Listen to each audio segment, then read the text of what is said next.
Ring, ring, ring. The phone on the mahogany conference table wouldn't stop. Hannah Brooks froze, her cleaning cloth halfway across the glass surface. 9 o'clock at night, and MediaCorp International's 32nd floor was supposed to be empty. Ring, ring, ring. She glanced toward the elevator. No one coming. The security desk downstairs was probably watching their game highlights. Hannah bit her lip, that shy girl habit she'd carried since childhood, and reached for the phone. MediaCorp International. How may I? A torrent of rapid Japanese cut through her rehearsed greeting. The voice was older, urgent, almost desperate. Hannah's heart raced. She understood every word. The caller was asking about files, about a contract, about something that had gone terribly wrong. In her 4 years of cleaning these offices after everyone went home, Hannah had never answered a business call. She was invisible here, the shy girl who emptied trash cans and mopped floors while the important people lived their important lives. But she recognized that tone. It was the same panic she'd heard in her mother's voice during those final hospital visits. Hannah whispered in perfect Japanese, "Hello. You're welcome. I'll help you." The silence on the other end stretched for what felt like forever. What happens when someone who's been invisible her whole life suddenly becomes the most important person in the room? Stay with me. This story will change how you see the people around you. The man on the phone introduced himself as Yamamoto-san, chairman of Sakura Media Group. His English was broken, his frustration clear. Someone named Julia had sent him the wrong documents for tomorrow's contract signing. $300 million hung in the balance. Hannah's pulse quickened. She knew Julia Keene, the polished PR director who clicked through these halls in designer heels, barely acknowledging Hannah's existence. Just last week, Julia had snapped at her for disrupting an important call while emptying a wastebasket. "Yamamoto-san," Hannah said gently in Japanese, "I work here. I can help you find the correct files." Her hands trembled as she spoke.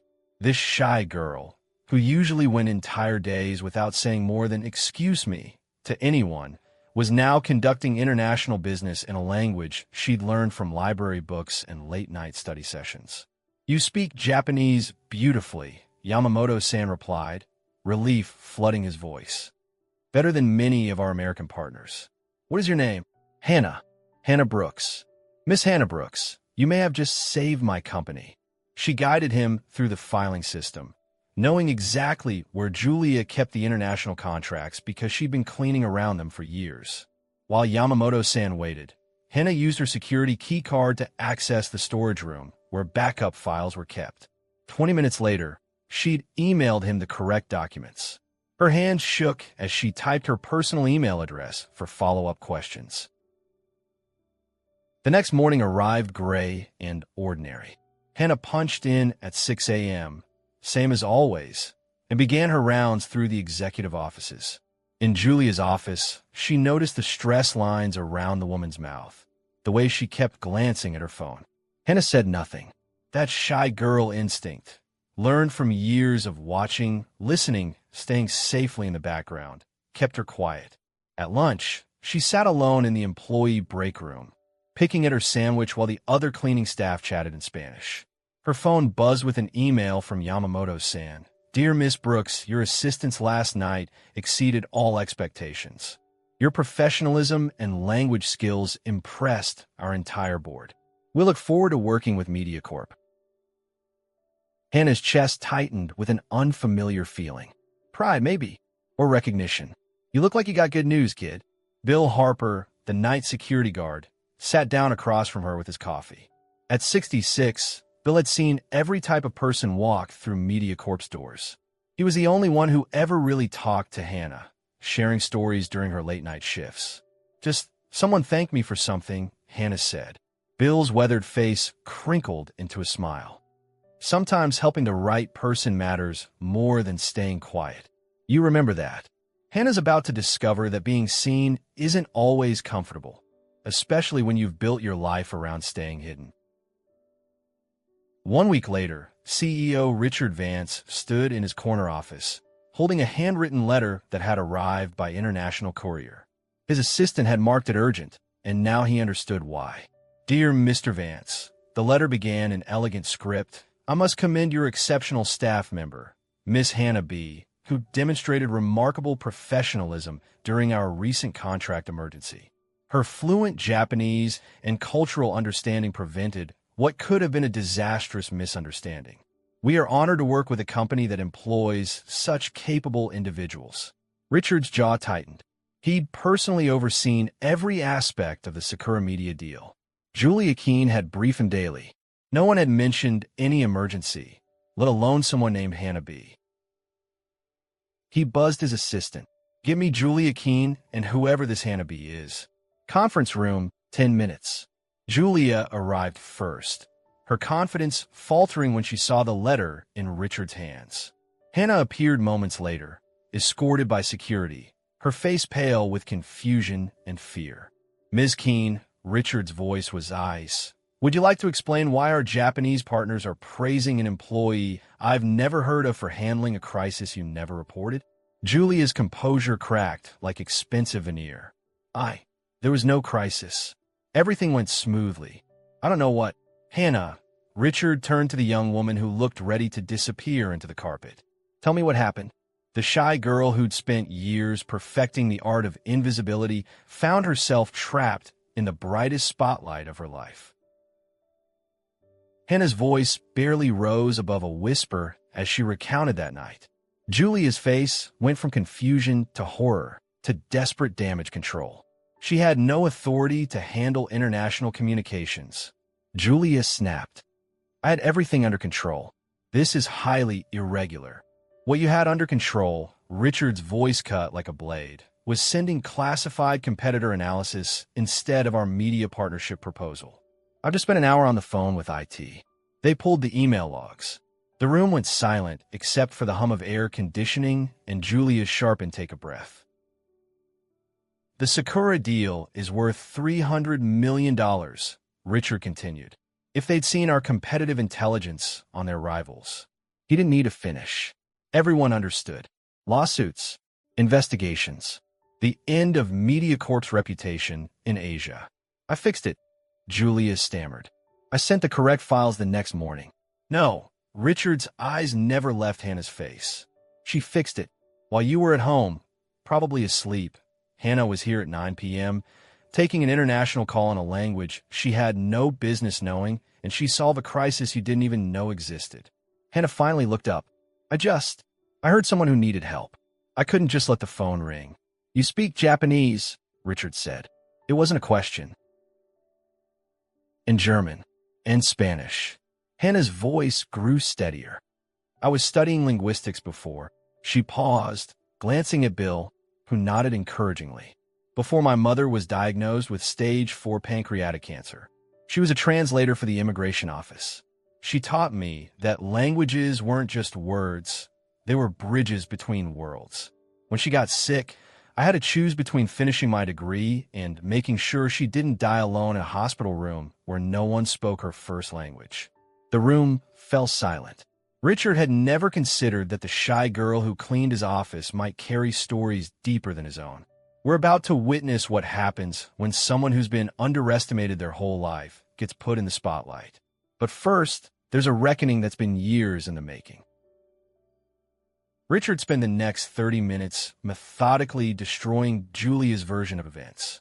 Security footage showing Hannah in the building that night. Email timestamps proving the document mix-up. Phone logs that had been mysteriously deleted from Julia's desk system but recovered from the main server. For years, Richard said, his voice growing colder with each revelation. For years, you've been submitting reports about seamless international operations. How many other seamless operations were actually cleaned up by someone else while you took credit? Julia's designer armor was cracking, but she wasn't going down without a fight.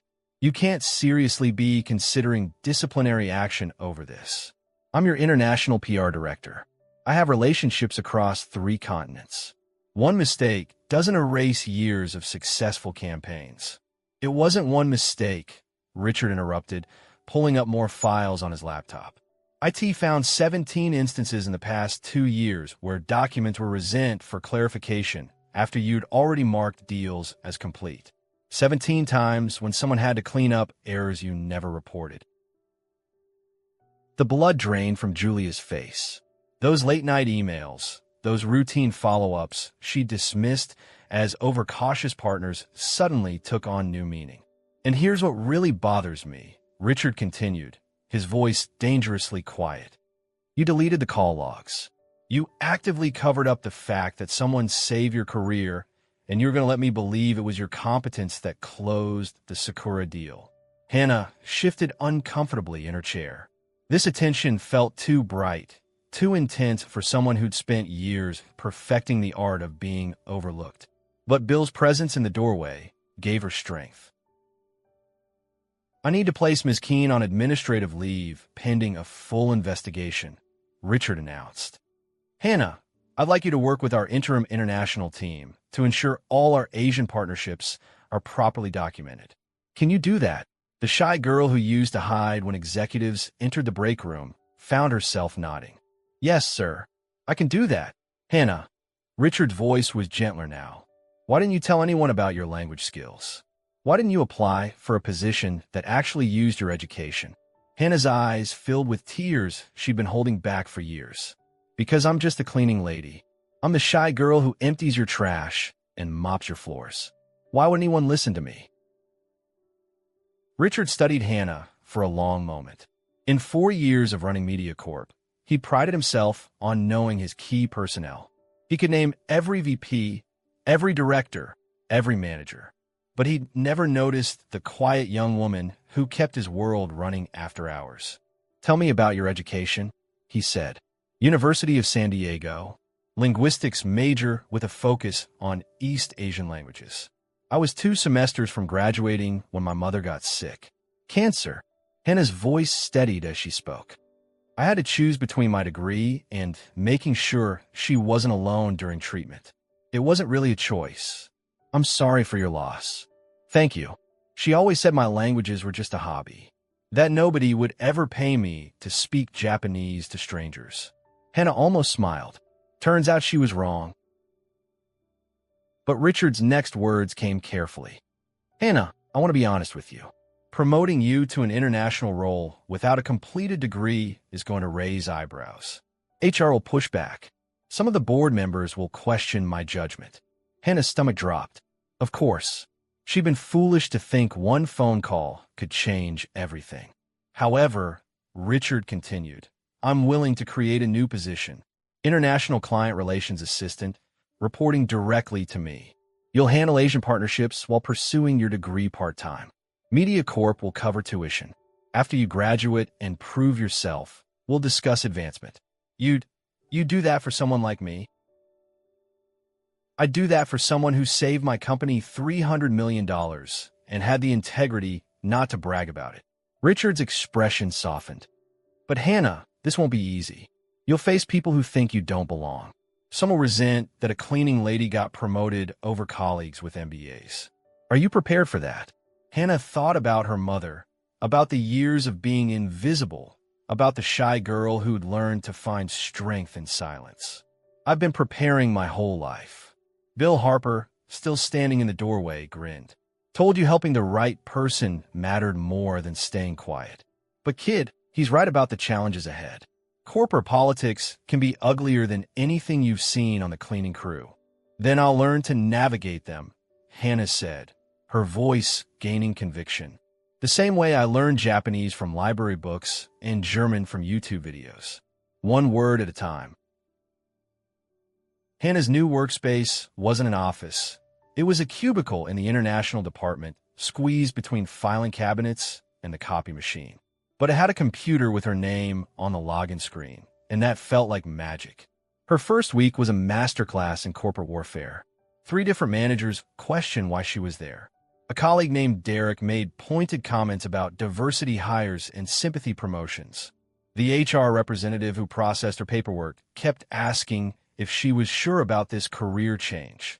But every evening, when the regular staff went home, Hannah stayed. She studied MediaCorp's international contracts, memorized client preferences, and practiced business terminology in 3 languages. And every evening, Bill stopped by during his rounds. How's our shy girl handling the corporate jungle? He asked on Friday, settling into the visitor chair someone had donated to her cubicle. Like being thrown into shark-infested waters, Hannah admitted. But at least I know how to be quiet and observe before I swim. Smart approach. What's the biggest challenge? Hannah gestured at her computer screen, which displayed a complex spreadsheet of Asian market projections. Understanding the business side. I could translate anything, but I'm learning that knowing what to translate is just as important. When Yamamoto-san asks about market penetration strategies, he's not just making conversation. He's testing whether we understand the competitive landscape in Japan. And do you? I'm learning. Richard enrolled me in business courses at USD's evening program. I take classes Tuesday and Thursday nights, then apply what I learned to real client situations the next day. It's terrifying and exhilarating at the same time. Bill smiled. Your mother would be proud. Using those languages to build bridges instead of just emptying wastebaskets. Hannah touched the small photo she'd moved from her locker to her desk. Herself and her mother at a university open house, back when finishing her degree seemed possible. She used to say that shy people see things others miss because we're always watching, always listening. I think she was preparing me for this without knowing it. Speaking of watching, Bill's expression grew serious. Keep an eye on Derek. He's been asking questions about your background, your qualifications. Not friendly curiosity, digging. Hannah's stomach tightened. What kind of questions? Whether you really speak the languages you claim. Whether Richard is making decisions based on, let's say, factors other than merit. Bill's weathered face hardened. I've seen his type before. He's the kind who thinks advancement should follow a predictable path, and you're threatening his worldview. That night, Hannah stayed later than usual, preparing for her first major client presentation. She was reviewing cultural protocols for business meetings in Tokyo when her computer pinged with an instant message from Derek. Working late again? Hope you're not in over your head. International business is more complicated than answering phones. Hannah stared at the message for a long moment, then typed back, "Thanks for the concern.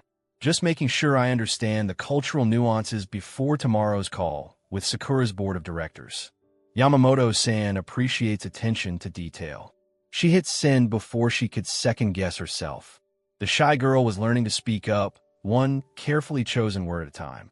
Hannah's transformation is remarkable, but there's still one more piece to this story. What happened to Julia? And how did this shy girl's courage ripple out beyond just one company? The ending will surprise you. 3 months later, Hannah received 2 emails that would complete her transformation story. The first arrived on a Tuesday morning from MediaCorp's HR department. Ms. Brooks, following our investigation into departmental practices in international PR, we're pleased to inform you that Ms. Julia Keene has been terminated for cause. Evidence of document falsification, failure to report critical incidents, and deliberate obstruction of communication protocols constituted serious breaches of corporate policy. Your actions in handling the Sakura emergency prevented significant financial and reputational damage to MediaCorp. This exemplary performance has been noted in your personnel file.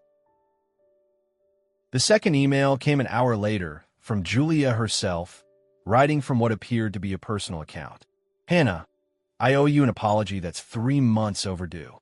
I spent years building walls around my position, terrified that someone would discover I wasn't as competent as I pretended to be. When you showed up that night with actual skills and genuine care, it threatened everything I'd built on shaky foundations. I was wrong to treat you the way I did, and wrong to call you just a shy girl who didn't belong. You belonged more than I ever did. You just needed someone to see it. I've had time to think about who I want to be, and it's not someone who tears down others to protect myself. I'm going back to school, public relations, but this time focusing on community organizations where I can learn to help instead of just taking credit.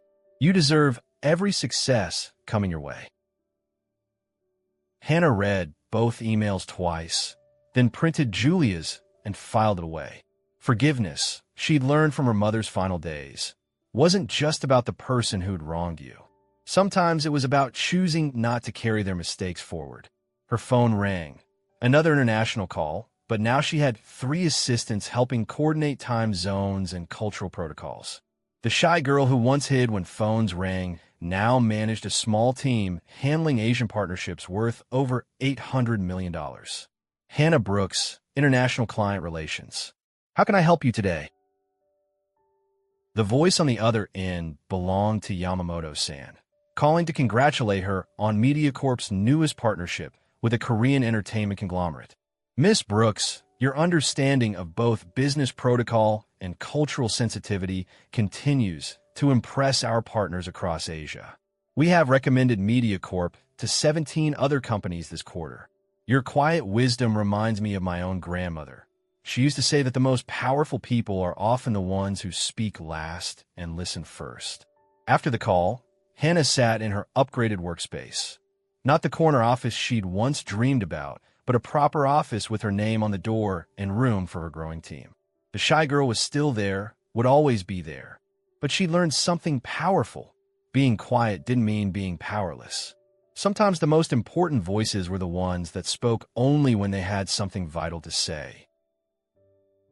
2 years after that first phone call, Hannah stood at the podium of MediaCorp's annual shareholders meeting. Richard had asked her to present the Asian market expansion results. When I started working here, she told the audience of investors and executives, I was invisible. I was the shy girl who cleaned your offices while you changed the world. But being invisible taught me something valuable, how to really see other people. In the audience, Bill Harper beamed with pride. He'd retired 6 months earlier, but he wouldn't have missed this moment.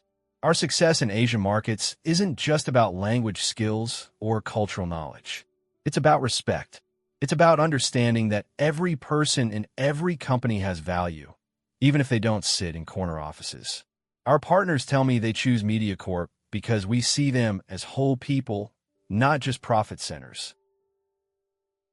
Hannah paused, looking out at faces she'd once considered unreachable. I used to think you needed a title to make a difference, that you needed permission to help. But some of the most important work happens in quiet moments, in small gestures, in simply answering when someone calls for help. You don't need a corner office to change someone's world. Sometimes you just need the courage to pick up the phone. The applause was thunderous, but Hannah barely heard it. She was thinking about her mother, about late-night study sessions, about a shy girl who'd learned that being overlooked was just another word for being positioned to surprise everyone. After the meeting, Richard found her in her office, larger now, with her own assistant and a team of 3 coordinators. Any regrets? He asked. Hannah smiled, touching the small photo that had followed her through every promotion. Just one. I wish my mom could see this. She always worried I was too quiet to make it in business. Maybe she was watching that night when you answered the phone. Maybe she was. As the sun set over San Diego, Hannah packed up her briefcase and headed for the elevator. The cleaning crew was arriving for the night shift. New faces, but the same quiet dedication she remembered from her own years pushing a cart through empty offices. She stopped to chat with Maria, who was just starting her rounds.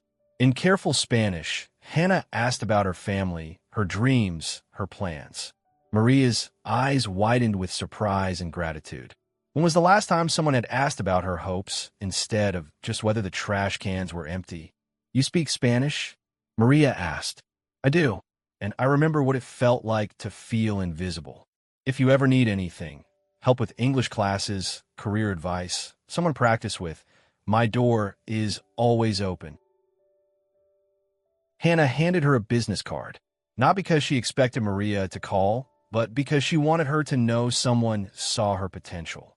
On the drive home, Hannah reflected on the journey from that first phone call to tonight's presentation. She'd learned that courage wasn't about being fearless. It was about being afraid and helping anyway. Being shy wasn't a weakness. It was a different kind of strength, one that listened before speaking, observed before acting. The shy girl who'd answer a foreign call had saved more than a business deal.